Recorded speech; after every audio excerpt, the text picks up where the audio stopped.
Hey, welcome to the Wednesday Wake Up from the Jersey Shore. It's Chip Watson and Helen Ann Lloyd. If you're not a fan already, please click the link below, subscribe to our YouTube channel. We love bringing you content as to what's happening here in Cape May County at the Jersey Shore. So we look forward to you following us in the future. I wanted to bring up some information about a Back Bay study. There's been a little bit of salacious headlines in our local Herald, Cape May County Herald, that basically covers the need to raise homes.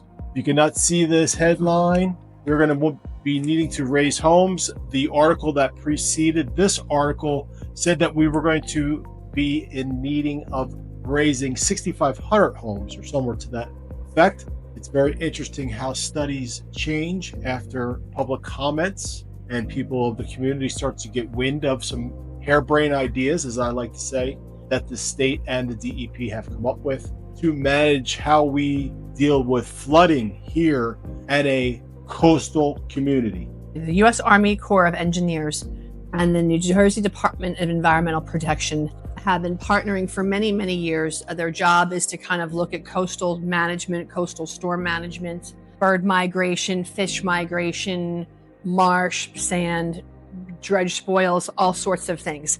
And they have been looking at, over the past 10 years, at coastal storm and how that can potentially affect infrastructure, property, homes, businesses, what they call as critical structures like hospitals, police and fire departments, municipalities, things of that nature. They have been looking at this very closely over the past 10 years, and our friends over at Rutgers University extrapolated a lot of geological data, some of it new, some of it old, and then extrapolated and kind of came up with some conclusions based upon this vast data. And the conclusions that they came up with were really very, very wild. They were worst case scenario type conclusions. They were conclusions speculating at a worst case scenario 70 years from now. How high could the floodplains possibly raise here at the coast?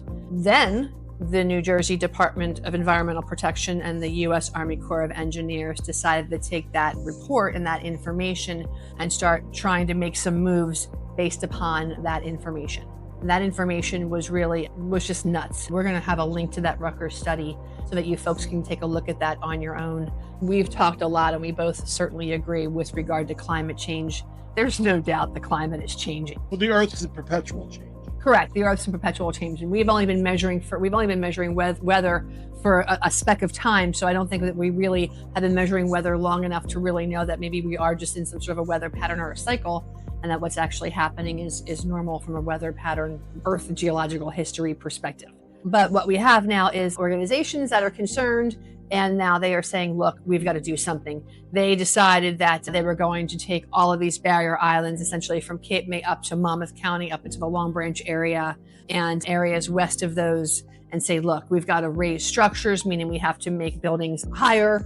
We have to provide floodgates. They had talked about putting levees across some of our inlets. They had talked about putting some flood barriers, raising flood barriers across a handful of our inlets throughout the state. I don't know how familiar you folks are with some of our inlets in the state, but that's just absolutely nuts.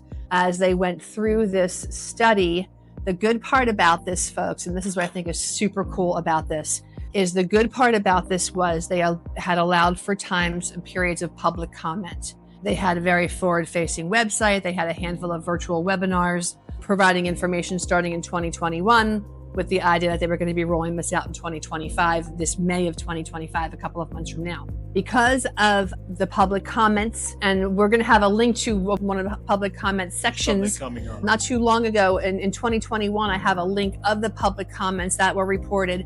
They did a public comment section not too long ago. Those have not been made public.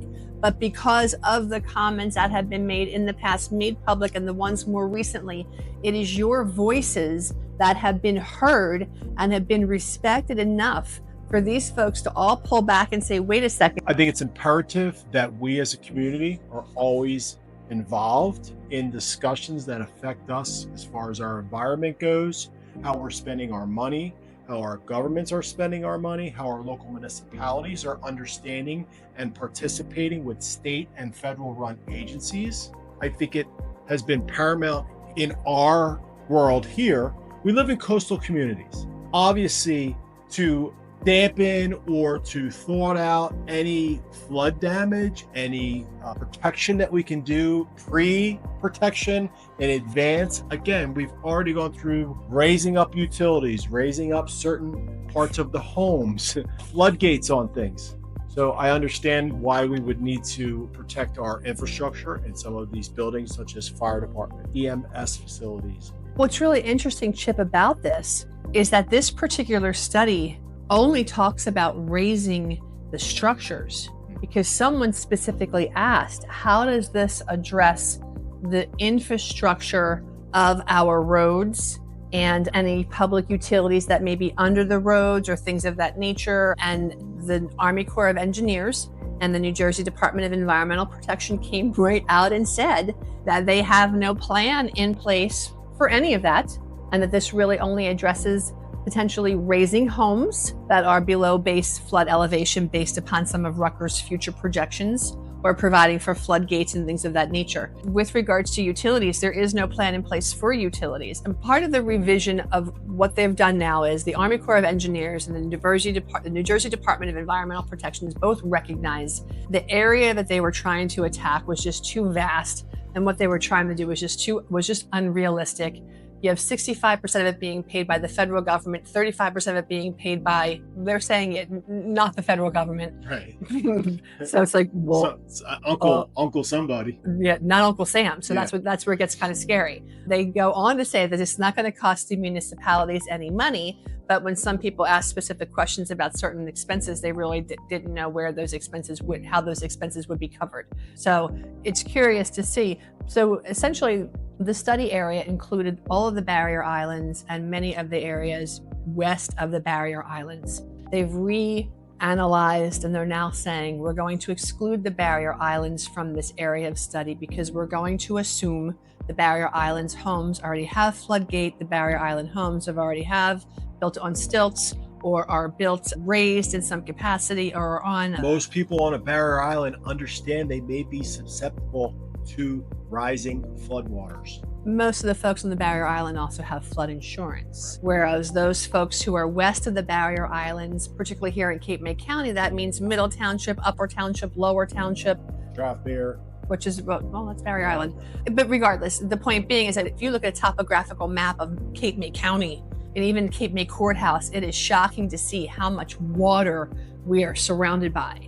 So it is not to say that when we do have waters rise for various reasons, it's coming in areas where people do not have, correct. We're having water in places where we didn't have water before on the mainland, if you will. Now, what's really interesting about this whole entire remediation process is that it's voluntary. So should you, a homeowner, choose not to participate, right now they're doing a feasibility study to understand if in fact, this even makes sense, because the first time around from a feasibility perspective, it didn't make sense. If they're able to complete their feasibility study with being a little more realistic where they are now, that then goes off to someone is the chief. The chief then finalizes the chief's report, and then from there, the process moves forward. All of this has now been postponed almost a whole full year. So none of this is supposed to happen until sometime of the spring of 2026. Then from there, if this all is to move forward, they will be essentially be contacting different areas, and they're probably going to go from area to area, doing it systematically and saying, hey, your home may be eligible. Are you interested? If you are interested, there's some kind of a participation agreement that you sign with them. They will actually have to survey every single individual property to confirm exactly where it stands, what the program for remediation is. Again, how that's being paid for is a little bit questionable. There is supposed to be state money, that is, or state and or federal money, that is going to pay for whatever this remediation is that is determined for your particular property. What's curious about that is they go on to say, and there is a list on the Army Corps of Engineers website of things that would not be covered during the remediation process. And it's kind of funny. It's like they're saying, we're going to put in a new sprinkler system, but we just want you to know that the cost to dig up your lawn's not covered. The cost for your new sod's not covered. The cost to replace your mailbox isn't covered. So it's like they're saying that they're doing it for you, but there's a lot of things that aren't covered. And should there be a problem, that's not going to be covered. So it's curious to see. There is some conversation about eminent domain, and that should in fact your neighbor decide to participate in something and you choose not to, you have to allow for an easement for these people to come work on your property. This also only applies to primary residences. As far as if you're eligible for any. If you're eligible for any sort of aid, it must be a primary residence, and it's not allowed to be a short-term vacation rental. If it is a rental property, it must be a rental property where the renters are there either year-round or on some kind of a longer term. It can't be a short-term rental. So again, this is voluntary, and there is no aid available. And it's funny because, as you all know, many of these areas are second homeowners, vacation homes, and they recognize that too. But they just want to let you know that there is some relocation assistance, but that relocation assistance is not available for those folks that would be a second homeowner or someone that has a short-term vacation rental. And I think some of the biggest challenges that I wanted to point out, and maybe some of the reason why Helen and I want to cover this week, is with the headlines that make people have conversation about, oh my gosh, look what's happening. The water's coming over the edge of our earth, and we're going to be up to our eyeballs. We're not going to be able to some of the headlines in the fall where they were saying like 7,000 homes are going to have to be raised, and people were losing their minds. And we as real estate agents, we receive phone calls from people saying, hey, I don't think I'm going to be able to pay for this. Should I sell my house now? And it's like, oh my goodness, people get scared from things it's frustrating. As we know, any kind of salacious headlines move the news, they move papers, they sell advertising in all these papers. So if something comes to your purvey and to your attention regarding flooding, regarding shore community updates, environmental studies, etc., please reach out to your local experts, people that are on the ground, people that are looking a little bit deeper into attending these meetings and looking into what's happening, looking as to what people in power are saying and why are they telling us certain things. Is the study over hundreds of years, or is the study only performed over 20 years? Because all those facts matter, and we like playing in the truth these days. And hopefully we're moving towards more truthful conversations, more truthful insight as to what's really truly happening in our world. And we want our audience to use us as a resource and a source for that truth. So lean on us if you can. We are always going to be diving into the deeper topics of what's really happening here that concerns our livelihood and your enjoyment of the Southern Jersey Shore.